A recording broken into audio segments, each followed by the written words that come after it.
오늘은요, 오늘 제목은 어디를 향해 가고 계십니까? 라는 제목으로 함께 은혜의 말씀을 나누려고 합니다. 저는 말씀을 시작하면서 오늘 여러분들과 한 가지 질문을 주고받고 이렇게 좀 답하는 시간을 가졌으면 좋겠습니다. 여러분들 혹시 백문일답이라는 말을 아시나요? 백문일답. 백문일답이라는 것은요, 100가지 질문에 한 가지 답으로 답한다 라고 해서 백문일답이라고 한다는 거예요. 아시겠죠? 제가 여러분들에게 질문을 드리면 여러분들은 뭐라고 외치시면, 뭘 말씀하시면 되면요, 예수 그리스도라고 외치시면 돼요. 이 백문일답은요, 예전에 고 김중곤 목사님이 CCC를 창립하시고 대학생 복음화를 위해서 열심히 그것을 사역하시다가 오래전에 돌아가신 목사님이 이 질문을 하신 거예요. 청년들을 모아놓고 커다란 집회를 하시면서 백문일답이라는 것을 하셨는데 그 답의 그 질문의 답은 뭐냐면 항상 예수 그리스도라는 거예요. 자, 여러분들께 우리 한번 크게 한번 대답해 보겠습니다. 우리의 삶의 주인 되신 분은 누구십니까? 예수 그리스도. 네, 우리 다 같이 할게요. 다 같이 이제 아시겠죠? 네. 예수 그리스도 할 수 있겠죠? 자, 우리의 삶의 이유가 무엇입니까? 예수 그리스도. 우리가 왜 여기에 있습니까? 예수 그리스도. 여러분의 인생의 목표가 무엇입니까? 예수 그리스도. 어떻게 하면 제사함을 받을 수 있습니까? 예수 그리스도. 병든 사람에게 전해줄 메시지는 무엇입니까? 예수 그리스도. 어떻게 절망에서 소망으로 이길 수 있겠습니까? 예수 그리스도. 행복한 가정이 되는 비결은 무엇입니까? Jesus Christ. 왜 점점 소리가 작아지세요? 왜 자신이 없으세요? 자신 있게 대답해야 돼요. 좋은 아버지, 좋은 어머니가 되는 비결은 무엇입니까? 예수 그리스도. 좋은 자녀가 되는 비결은 무엇입니까? Jesus Christ. 청년들이 새로워지는 비결은 무엇입니까? Jesus Christ. 어디에 생명이 있습니까? 예수 그리스도. 어디에 길이 있습니까? 예수 그리스도. 어디에 진리가 있습니까? Jesus Christ. 누가 우리를 최후 심판하십니까? 예수 그리스도. 전 인류에게 복음을 전해야 할 이유는 무엇입니까? Jesus Christ. 이 땅의 주인은 누구십니까? 예수 그리스도. 누가 우리의 아픔을 이해하십니까? Jesus 누가 Christ. 우리의 고민을 이해하십니까? Jesus Christ. 우리가 죽도록 사랑해야 할 그분은 누구십니까? Jesus Christ. 우리가 오늘 예배해야 할 이유는 무엇입니까? 예수 그리스도. 우리가 목소리 높여 찬양해야 할 분은 누구십니까? 예수 그리스도. 우리의 항상 인생의 질문의 답은 바로 예수 그리스도. 여러분 진정으로 그렇게 되시기를 주님으로 축복합니다. 아멘. 여러분의 삶의 주인은 누구십니까? 예수 그리스도. 제가 오늘 여기에 선 이유는 무엇입니까? 예수 그리스도. 여러분 오늘 이것을 놓쳐버리면요, 여러분들 오늘 이 시간에 와서 예배를 드린 이유가 아무것도 없어요. 저를 보러 온 것도 아니고, 여러분들 이곳에 와서 여가 활동을 하고 여러분들 쉼을 얻기 위해서 이곳에 온 것도 아니에요. 정말로 여러분들이 이 시간 예배해야 되고 여러분들이 주목해야 할 분은 바로 누구냐면 바로 예수 그리스도라는 거예요. 오늘날 교회에서 빠진 것이 있다면 예수 그리스도예요. 이 교회가 존재해야 하는 이유가 무엇입니까? 예수 그리스도예요.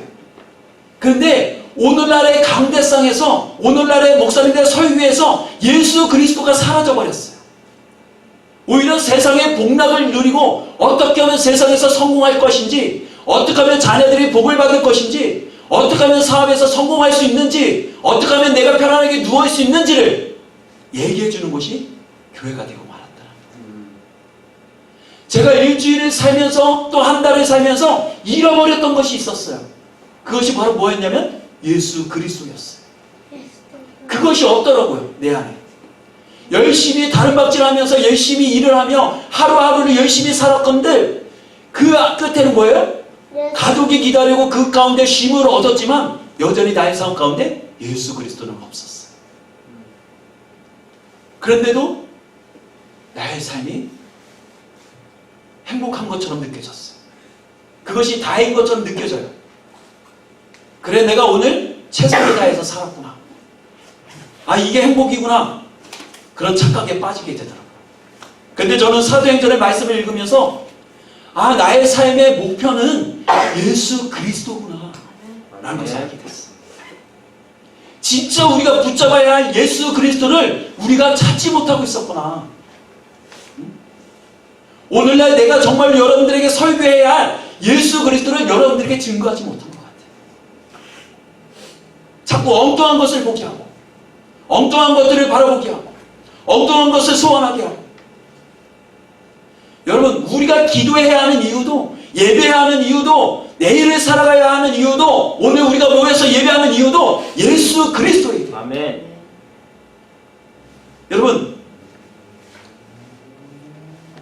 그래서 오늘의 설교는요, 너무도 중요한 설교예요. 저는 오늘 이 설교를 통해서 우리 인생의 방향이 어디를 향해서 가고 있는지에 대해서 점검해 보고 싶어요. 과연 우리가 쫓고자 하는 것은, 우리가 이 세상에서 얻고자 하는 삶은 어떤 삶이고, 내가 지금 목표를 하고 달려가는 삶이 누구인지를 우리가 파악하면 지금 내가 가고 있는 길이 잘못된 것을 알고 예수 그리스도께로 방향 전환을 일으키는 귀한 시간 되기 주님을 축복합니다. 여러분, 육상 경기에는 세 가지 룰이 있더라고요. 여러분, 달리기 아시죠? 달리기를 하는 선수에게 세 가지 룰이 있더라고요. 첫 번째는 무엇이냐면 일정한 거리를 전력 질주해서 달려야 한다는 거예요. 육상 선수에게는 지름길이라는 것이 필요치가 않아요. 경기에 맞춰서 100m, 200m, 400m, 1500m, 그쵸? 그 달리기가 있으면 그 선수는 그 거리를 어떻게 해야 돼요? 전력 질주를 해서 그 거리를 열심히 달려나가야 돼요. 여러분, 우리의 인생은 그러면 우리에게 정해진 거리가 있을까요? 없을까요? 있을까요? 없을까요? 우리에게 정해진 거리는 없어요. 사람마다 인생의 거리가 다 달라요. 앞으로 우리가 몇 년을 더 살지, 얼마나 더 길게 살지는 그 누구도 예측할 수가 없어요. 우리는 처음부터 그것을 정해놓고 시작하는 것이 아니기 때문에. 단순히 우리는 뭐예요? 단지 우리는 이 땅에 하나님께서 우리에게 생명을 허락하시는 그 순간까지 뭐 해야 되는 거예요? 전력 질주해서 최선을 다해서 나의 주어진 삶들을 어떻게 해야 된다는 거예요? 살아가야 할 의무들이 있다는 거예요. 그래서 여러분 어제도 열심히 사셨잖아요. 지난주도 열심히 정말로 여러분들의 목표를 향해, 삶의 이유를 향해 여러분들 전력 질주하면서 살아가셨잖아요. 그렇죠? 두 번째는 달리기 하는 선수에게는 어떤 것이 있냐면 목표 지점에 골인해야 하는 그 목표가 있다는 거예요. 육상 선수가 열심히 달리기 하는 이유는 무엇입니까? 목표 지점에 내가 1등으로 달려 도착하기를 원한다는 거예요. 도중에 그곳에서 쓰러지거나 넘어지거나 아니면 상대편 선수가 밀쳐서 내가 튕겨나가나, 그러면 그 선수는 어떻게 되는 거예요? 그 경기에서 실격을 당하게 돼 있어요. 그러면 인생에 있어서 우리는 어떻게 해야 합니까? 우리의 이 결승점은 어디입니까? 바로 예수 그리스도예요. 인생이 길든 아니면 인생이 짧든 하나님이 오라 하는 그 순간이 뭐예요? 우리 인생의 결승점이 된다.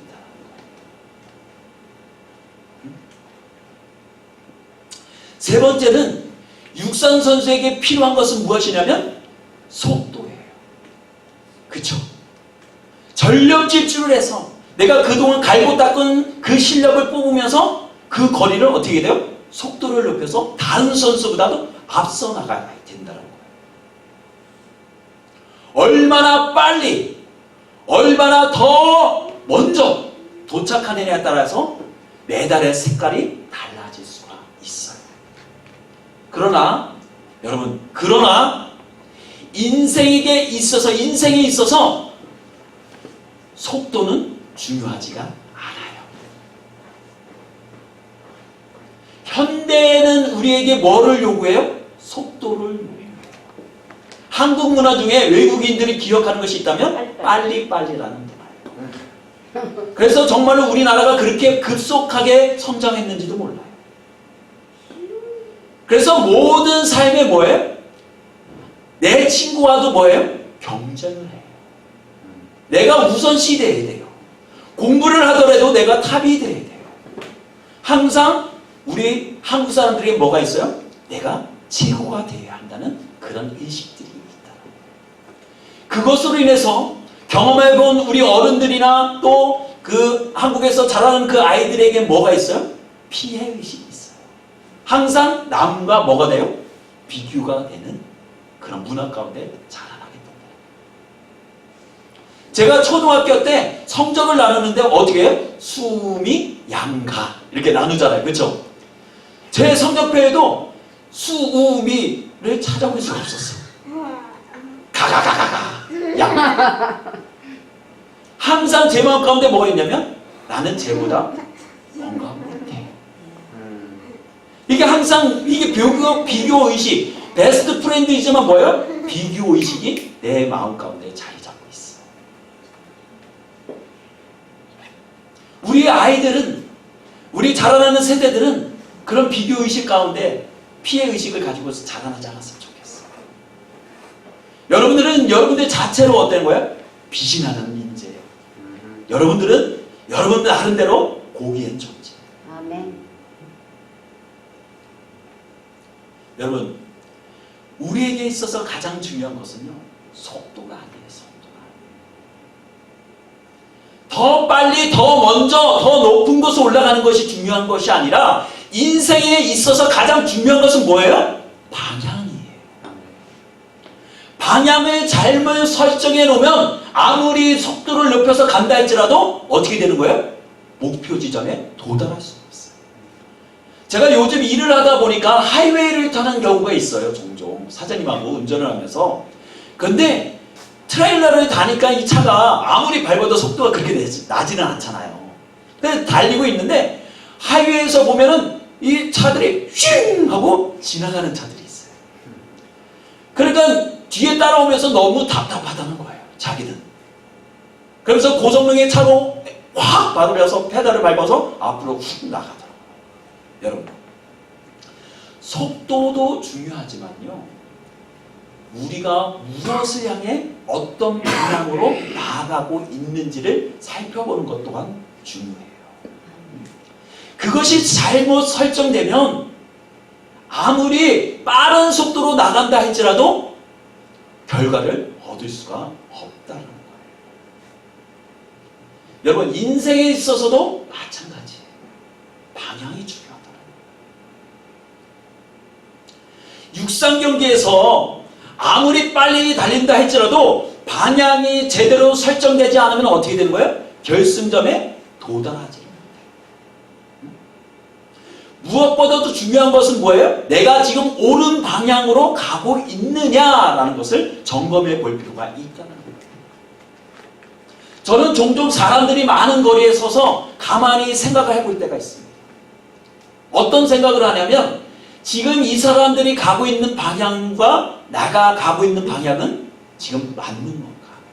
내가 가고 있는 방향이 맞는 걸까? 라는 생각을 해요. 여러분들은 그런 생각 해보셨어요? 여러분들이 살아가고 있는 방향이 지금 옳은 건가? 내가 열심히 지금 다른 박질을 하고 있지만 그 삶의 방향이 옳게 가고 있는 것인가 생각해 보신 적 있으세요? 여러분, 정말로 그것은 중요해요. 방향을 설정하는 거. 여러분, 오늘 본문에 등장하는 사도 바울이라는 사람이 있습니다. 이 사도 바울이라는 사람을 우리가 살펴보면요, 요즘으로 말하면 대박이에요. 엄청난 스펙을 가진 사람이에요. 어떤 사람이냐면 그는 열정이 있어요. 그 누구보다도 복음에 대한 하나님의 어떤 종교에 대한 열정이 넘치는 사람이었어요. 그 어느 것도 대충대충 넘어가는 성격이 아니에요. 꼼꼼해. 오늘 5절 이하에 보니까 이런 말이 있어요. 나는 8일 만에 할례를 받고 이스라엘 족속이요 베냐민 지파요 히브리 중에 히브리인이요 율법으로는 바리새인이요 교회 열심으로는 교회를 핍박하고 율법의 의로는 흠이 없는 자라고 자기 자신을 소개하고 있어요. 이 말의 의미는 다른 것이 아니라 나는 최고 중에 최고의 엘리트다 라고 말하는 거예요. 자기 자신의 스펙을 얘기하는데 나는 어마어마한 가문에서 태어났어. 좋은 가문을 가지고 있고 나는 엄청난 학문을 공부해왔어. 누구보다도 너희들보다도 뛰어난 지식을 가지고 있어. 그리고 율법으로도 나는 흠이 없는 율법주의자라고 말해요. 여러분 율법주의자들이 성경에 얼마나 능통했는지는 여러분들 아시죠? 율법주의자들은요 구약 성경을 다 깨뜨리고 있어요. 그냥 외우고 있는 거예요. 쭉 외우고 있는 거예요. 그래서 어떤 법에서 어떻게 걸렸는지 뭐가 잘못됐는지는 쭉 그냥 깰 수가 있는 사람들이에요. 성경에 능통한 자들이에요. 사도 바울 또한 성경에 능통한 자예요.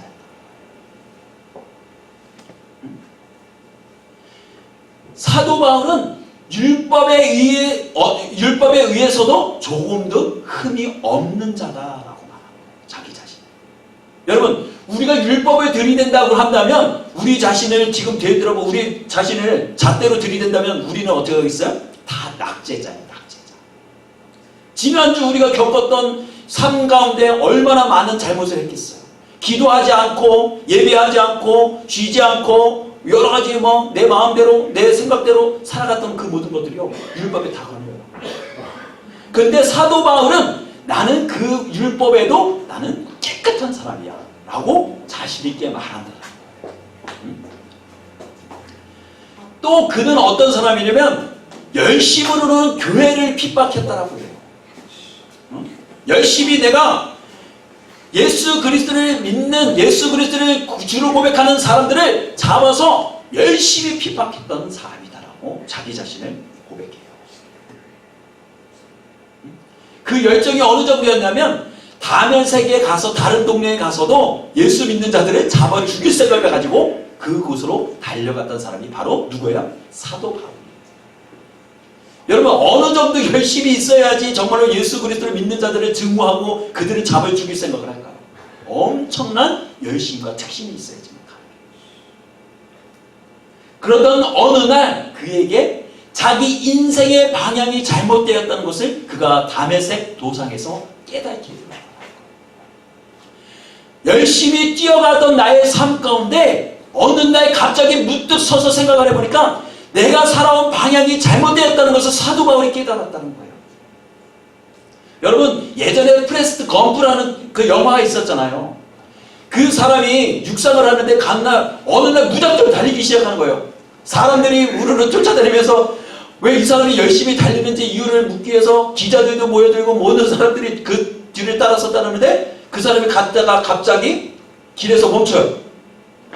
그랬더니 오던 길을 뒤돌아서 다시 달려가요. 그건 뭐예요? 자기가 왜 뛰고 있는지를 다시 생각해보게 된 거예요. 그렇듯이 아무리 우리가 인생의 후반전 아니 지금 후반전의 끝부분에 왔다 할지라도 인생의 방향이 잘못되면 어떻게 돼요? 멈춰서야 돼요. 일단 멈춰서서 방향을 다시 뭐 해야 된다는 거예요? 점검해 볼 필요가 있다는 거예요. 사도 바울은 지금 열심으로 율법에 의하여 예수 그리스도를 믿는 사람들을 핍박하게 달려가던 그 길을 어떻게 한 거예요? 멈춰서서 자기의 삶의 방향을 다시 점검해 보고 있다는 거예요. 그리고 사도 바울의 삶이 어떻게 되는 거예요? 180도 바뀌기 시작했어요. 예전에는 열심으로는 예수 그리스도를 믿는 사람들을 핍박하던 그 사람이 이제는 예수 그리스도의 복음을 자랑스러워하며 그 복음을 외치는 자가 되었다는 거예요. 예전에는 사람을 죽였던 그가 이제는 복음으로 영혼을 살리는 일을 감당하기 시작했다는 거예요. 여러분 그것이 어떻게 가능합니까? 내 삶의 방향이 여지껏 잘못됐다라고 우리가 인정하는 것도 조차도 힘든데 그 삶의 방향을 바꾸는 것 그게 쉽겠습니까? 쉽지가 않아요. 왠지 아세요? 한국 사람들이 뭐가 있어요? 자존심. 난 자존심 아니야. 자존심. 그 자존심을 버리지는 못해요. 그래서 방향이 틀렸다고 하더라도 어떻게 해요? 그 방향으로 쭉 가는 거예요. 어리석은 자예요. 불쌍한 자예요.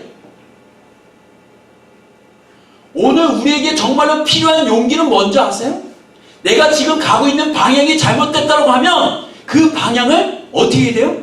수정해야 돼요. 내가 가고 있는 길이 잘못됐다고 하면 멈춰서야 돼요. 그리고 어떻게 해요? 다시 그 방향을 설정해야 돼요. 그것이 우리에게 필요하단 말이에요. 이제 갓 사회생활을 준비하거나 갓 사회생활을 하는 우리 청년들 정말 새겨서 들으셔야 돼요. 남자의 자존심이 밥 먹여주지 않습니다. 세상에 나가면요 남자의 자존심은 쌍그리 무너져요. 남의 밑에서 일하다 보면요 그건 아무것도 아니에요. 집에 와서만 큰 소리 치는 거예요. 아빠들. 그러지 마세요. 그 남자들이 불쌍해요. 근데 여러분 그보다도 더 중요한 것은요 나의 삶의 방향을 다시 봐야 합니다. 일을 하러 가는데 내비를 찍었는데 내비가 주소를 찍었는데 엉뚱한 곳을 가리켜요. 열심히 가다 보니까 그 집이 아니에요. 이게 아니네. 그러면 다시 어떻게 돼요? 다시 내비를 주소를 찾아가고 이 내비가 왜 그러지? 그러면서 다시 주소를 찍어요. 그러면 엉뚱한 방향으로 와 있어요. 그런 경우가 종종 있어요. 여러분, 우리 인생에도 마찬가지예요. 나는 그것이 옳다라고 생각했고 나는 그것이 정말로 다른 길이라고 생각했고 나는 방향이라고 생각했던 그 방향이 잘못될 수가 있어요. 우리는 뭐 해야 됩니까? 우리 자신의 부족함을 알아야 돼요. 내 자신이 어떤 존재인지 내가 어떻게 부족한지를 알아야 돼요. 항상 아빠는 강한 사람이고 튼튼한 사람이고 건강한 사람이고 모든 것을 할 수 있는 사람의 만능 이처럼 느껴지지만요 그렇지 않아요. 우리 자신은 뭐예요? 연약한 하나님 앞에 죄인의 불과해요. 아무것도 어떤 것도 해결할 수 없는 정말로 불쌍한 자녀들이에요. 아무것도 자랑할 수가 없어요. 그래서 사도 바울은 급기야는 이렇게 고백해요. 7절과 9절에 그러나 무엇인지 내게 유익하던 것을 내가 그리스도를 위하여 다 해로 여길 뿐더러 또한 모든 것을 해로 여김은 내 주 그리스도 예수를 아는 지식이 가장 고상하기 때문이다. 내가 여태껏 정말로 최고라고 여겼던 그 모든 세상의 지식이 내 배설무마다도 못하다는 것을 고백해요. 사도 바울이. 여러분 캐나다에서 유명한 대학이 어디예요? UBC. 토론토에도 있고 미국에도 명문대학이 아이비리그 뭐 좋은 대학 있잖아요. 사도 바울이 지금 말하는 거예요. 자기는 아이비리그를 나왔는데 좋은 명문의 가정에서 태어났는데 내가 그걸 다녀보니까 지금 와서 보니까 그것이 다 똥이다. 아무것도 아니다. 응? 여러분 어떻게 이 사고에 변화가 있을 수 있겠어요? 어떻게 세상적으로 똑똑한 그 사람이 자기의 모든 지식이 똥이다라고 말할 수 있겠어요? 어떤 변화가 있었기에 어떤 심령의 변화가 있었기에 어떤 일이 있었기에 그가 그런 고백을 할 수 있겠냐고요. 그것은 예수 그리스도를 만났기 때문이에요. 아멘. 올바른 길을 발견했기 때문이에요. 네. 올바른 방향을 설정했기 때문이에요. 네. 여러분 오늘 우리가 열심히 내 방향이 맑다라고 달려가는 그 길이 틀릴 수 있어요. 여러분들이 가는 길이. 다시 한번 살펴봐야 돼요.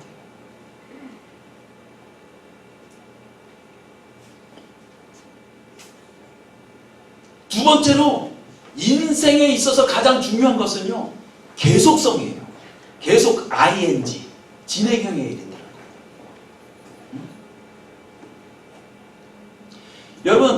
달리기 하는 선수에게 있어서 중요한 것은 뭐라고 그랬어요?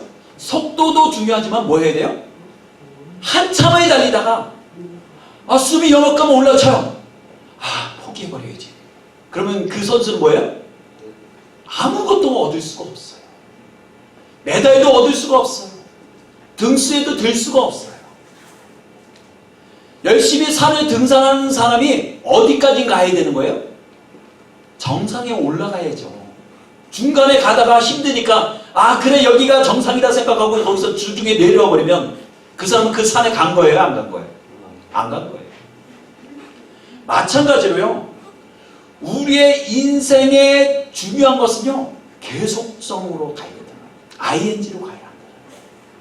이 말이 무슨 말이냐면 내가 옳다라고 설정한 그 방향이 세상 사람이 틀리다라고 말해도 어떻게 된다는 거예요? 계속 가야 한다는 거예요. 이 말은 믿음의 사람들에게 유익한 말이에요. 세상 사람들은 우리가 믿는 예수 그리스도가 잘못됐다라고 말해요. 거짓 신도라고 말해요. 우리를 보고 손가락질해요. 우리가 믿는 예수는 아무것도 할 수 없는 존재라고 말해요. 그는 이방인과 같은 좋은 랍비였다라고 말해요. 근데 오늘 본문의 16절에 보니까 우리가 어디까지 이르렀든지 그대로 그 길을 쫓아갑시다라고 말해요. 이 말의 의미는 여러분들이 복음으로 돌아섰다면 여러분들은 그 가던 길을 어떻게 하라는 거예요? 멈추지 말라는 거예요. 신앙의 탈락자가 되지 말라는 거예요. 이탈자가 되지 말라는 거예요. 코비드 상황이 길어짐에 오늘까지 왔잖아요. 그런데요, 교회가 변화가 일어나기 시작했어요. 어떤 변화인지가 아세요? 믿음의 사람들이 교회에서 줄어들기 시작했다. 교회에 다니는 사람의 수가 급격하게 줄었다라고 한결같이 언론에서 떠들어대요. 왜 그렇습니까? 세상의 위험을 코로나라는 것을 경험해 보니까 예수도 별 볼 일 없는 거예요.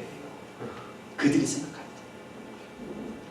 교회는 오히려 더 우리를 위험 가운데 빠뜨리고 더 힘들게 하는 단체로 여겨졌던 거예요. 그들이 쫓았던 것은 무엇입니까? 예수 그리스도가 아니라 그들이 믿었던 것은 뭐예요?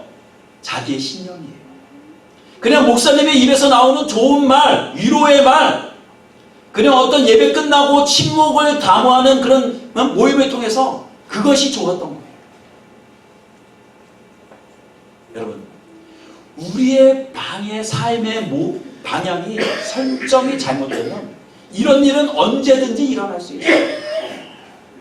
내가 원하는 것을 예수 그리스도로부터 얻지 못하면 이런 일이 비일비재하게 일어날 수가 있어요. 왜 그렇습니까? 우리는 예수 그리스도를 수단으로 생각하기 때문이에요. 우리가 조금 전에 예배를 시작하면서 그랬죠? 백문일답. 내 삶의 이유는 무엇입니까? 예수 그리스도. 우리가 예배하는 이유는 무엇인가? 예수 그리스도라고 했는데 우리는 예수 그리스도를 뭘로 이용해요? 수단으로 이용해요. 내가 이 땅에서 잘 먹고 잘 살고 건강하게 되는데 예수 그리스도가 나를 보태주면 도움이 되지. 더 좋지. 그리스도인은 착하니까 그렇게 사는 게 좋지. 교회 가니까 침묵을 도모하니까 너무 좋지. 이렇게 생각하는 거예요. 미안한 말이지만 여러분 그런 의식을 가지고 교회에 다니시면요 여러분들 싸그리 다 지옥이에요. 저도 여러분들을 구원할 수가 없어요. 여러분들을 억지로 코를 껴갖고 여러분들을 교회를 이끌어서 천국을 들고 갈 힘이 없어요. 저에게.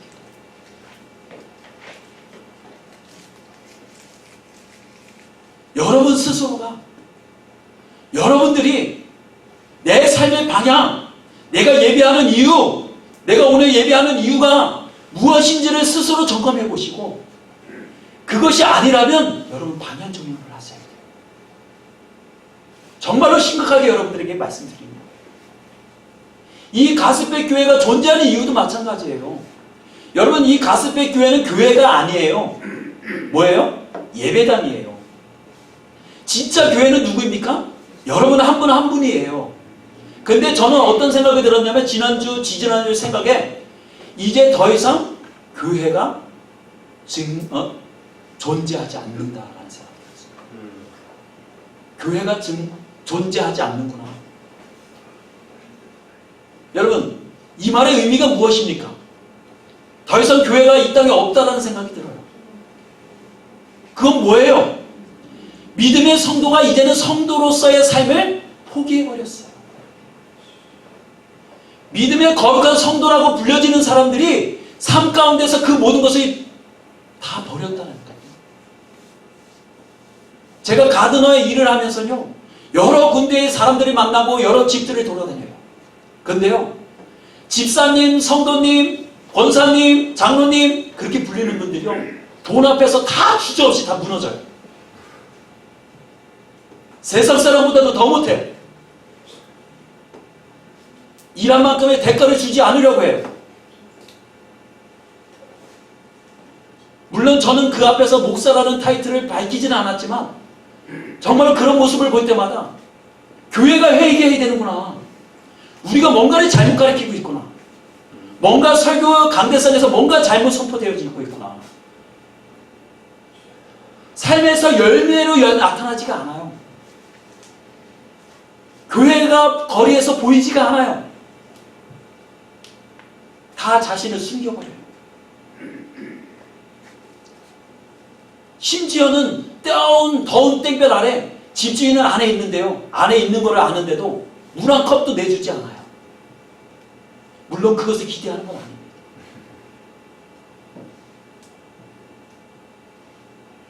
여러분, 하나님이 정말 우리에게 원하시는 교회의 모습은, 진정한 교회의 모습은 어떤 모습이고, 우리에게 진정으로 원하는 성도의 삶은 어떤 것일까요? 우리가 이것을 심각하게 고민하지 않고 생각해 보지 않으니까 어떻게 되는 거예요? 세상을 세상스럽게 사는 거예요. 크리스천도 세상 사람처럼 사는 거예요. 그리고 주일날 와서 내가 예배를 드리는 것으로 그것을 대신하려고 해요. 여러분,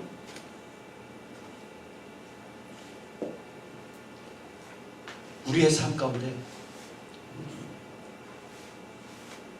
계속 거룩을 쫓아가는 삶이 필요해요. 그것이 나에게 마이너스가 되고 그것이 나에게 조금은 힘든 길이라 할지라도 어떻게 돼요? 예수 그리스도를 쫓아가는 계속 그것이 필요하다는 거예요. 지속성.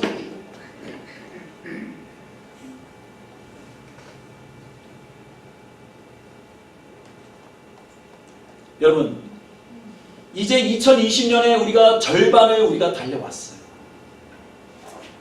여러분들은 이 앞에 2020년 상반기를 어떻게 사셨는지 모르겠어요. 우리 교회는, 우리 가스페 교회는 어떻게 2020년을 달려왔는지 모르겠어요.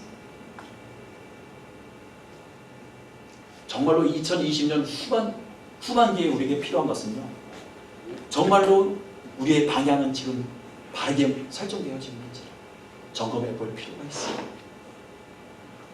그리고 그 방향이 예수 그리스도라면, 그것이 옳다라고 한다면 우리는 묵묵히 달려갈 필요가 있다는 것입니다. 남과 비교할 필요가 없어요. 우리 교회는 작으니까, 우리 교회는 크니까, no. 남하고 비교할 필요가 없어요. 우리는 우리에게 주어진 사명을 묵묵히 감당하면 돼요. 여러분들은 여러분들에게 맡겨진 사명들을 묵묵히 감당하시면서 가시는 거예요. 어떤 분의 글에서 이런 글이 있었어요. 우리들은 사탕을 얌전히 녹여서 먹다 보면 하나에도 다 먹기 전에 남들이 나머지 사탕을 다 먹어버리면 어쩌나 하는 불안한 마음을 가지고 살아가고 있다. 무슨 말인지 알죠? 우리가 사탕을 먹으면 어떻게 해요? 어떤 분은 그것을 녹여서 드시는 분이 있어요. 천천히 음미하면서. 어떤 분은 그거를 크러쉬하고 확 해갖고 그냥 드세요. 그러면 천천히 녹여 먹는 사람은 어때요? 마음이 불안해요. 저 사람이 그거 하나마저 먹으면 어떡하지? 우리는 그런 불안한 의식 가운데 살아가고 있다는 거예요.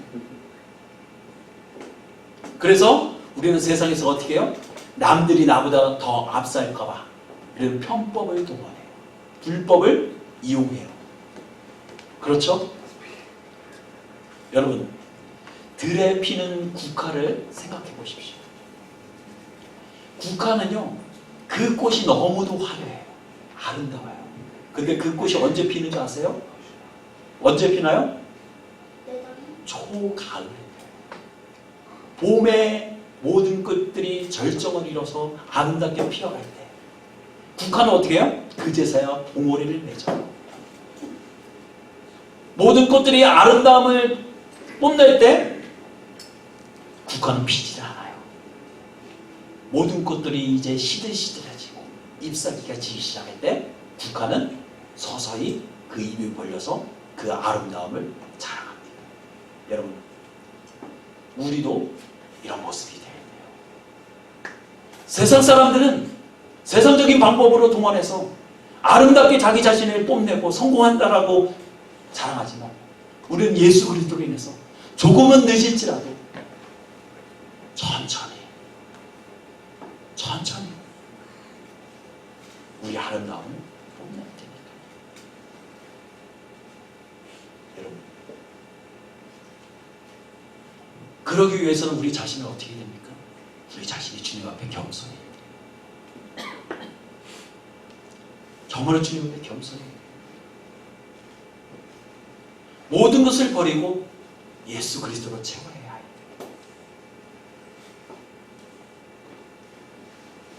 사도 바울은 시간이 지나며 지날수록 그 자신이 겸손해지는 것을 볼 수가 있어요.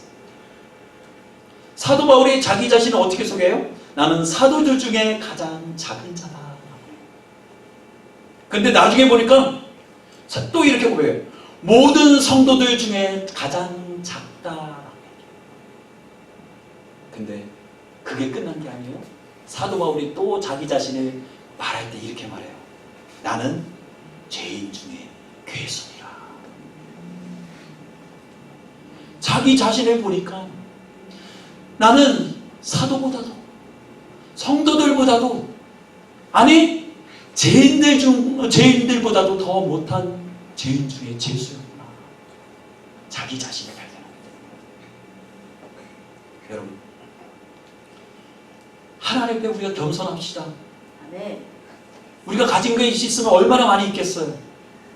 우리가 아는 것이 있으면 얼마나 많이 알겠어요. 여러분들이 성공하면 얼마나 성공할 수 있겠어요. 하나님 앞에 겸손합시다. 사도 바울이 마지막에 이렇게 고백하잖아요. 나는 선한 싸움을 싸우고 나의 달려갈 길을 마치고 믿음을 지켰으니 이제부로는 나를 위하여 의의 면류관이 예비되었으므로 주 곧 의로우신 재판장이 그날에 내게 주실 것이며 내게만 아니라 주의 나타나심을 사모하는 모든 자에게니라. 아멘. 여러분, 우리의 최종 목표는 어디입니까? 예수 그리스도예요. 아멘. 여러분들이 오늘 거룩하게 살아가야 하는 이유가 무엇입니까? 예수 예수 그리스도. 그리스도. 아멘. 여러분이 돈을 벌어야 하는 이유는 무엇입니까? 예수 그리스도. 예수 그리스도. 아멘. 이것을 잃어버리는 순간 여러분들은 성도가 아니에요. 목사가 아니에요. 더 이상 하나님의 자녀가 아니에요. 이것을 새기십시오. 아멘. 우리의 삶의 방향을 점검합시다. 아멘. 하나님 앞에 겸손합시다. 아멘. 그리고 하나님 앞에 우리의 모든 삶을 의탁합시다. 아멘. 기도합시다.